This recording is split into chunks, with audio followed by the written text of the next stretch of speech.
Na upset sa set 1 pero mabigat na bawi ang ibinalik ng defending champions NU Lady Bulldogs matapos makarecover sa slow start versus UST sa Game 1 ng final sa Shakey's Super League. UST binigyan ng first blood ang NU. Bella Belen at Alyssa Solomon gumanti. Back-to-back title abot kamay na ng Lady Bulldogs. Pero bago yun mga ka-V-Heads, huwag kalimutang mag-subscribe at i-click ang notification bell para updated ka sa aking latest videos. Hindi nagpatinag ang unbothered NU Lady Bulldogs kahit na naisahan sila ng UST sa umpisa ng game sa finals ng Shakey's Super League. Patuloy ang pagbomba ng kanilang star-studded lineup lalo na ang unstoppable trio ni Belen, Alinsug at Solomon. Nagpakita naman ng defensive prowess ang UST pero nadehado sa opensa ng Bulldogs. One game away na lang para sa back-to-back championship ang defending champions NU Lady Bulldogs after winning Game 1 versus UST 21-25, 25-16, 25-19 at 25-17. Mainit na 3-0 start ang ginawa ng NU sa set 1 pero dahil sa back-to-back errors ng Bulldogs ay nakagawa ng 5-1 run ng UST mula sa kanilang non-stop digging at on fire din sina Perdido at Jurado. Napapwersa ang NU na mag-attack errors dahil sa matinding challenge ng UST gamit ang depensa. 6-point lead para sa Uste after second technical, 16-10.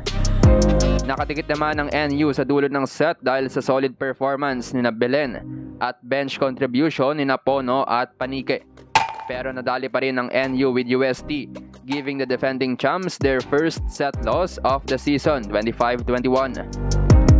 Bumangon naman ng NU sa laban ng mga bench players sa second set with an early 6-2 lead. Unstoppable nga si Ara Panique at dinomina rin talaga ng NU ang stats, adding 2 blocks and 3 aces sa kanilang 14 attacks. Habang sa side ng UST ay medyo nakadikit nga ang team matapos ibalik ang ilan sa starters after ng second technical pero rumatsada ang Lady Bulldogs sa dulo ng set winning 25-16. Sa third set, maganda ulit yung umpisa ng UST with Perdido leading the charge for the black and yellow shirts. Pero after ng first technical ay bumomba na para sa NU sina Alinsug at Bella Belen. Unstoppable nga si Alinsug sa opensa habang tumatrabaho rin si Belen sa floor defense bukod pa sa kanyang offensive prowess. Nawala rin yung magandang digging ng UST, giving NU the third set win 25-19. Nilampaso naman ng NU ang UST sa umpisa ng set 4 scoring 12-3 run. Pero medyo nakadikit ang UST led by Perdido and Jurado. Patuloy naman ang magandang distribution ng bola ni Lamina at napagtagumpayan nga nila ang set 4 25-17.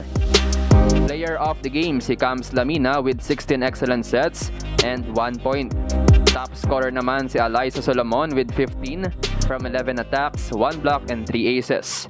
May tig 13 points naman sina Bella Belen at Alinsug, habang productive din si Captain Erin Pangilinan with 10 points.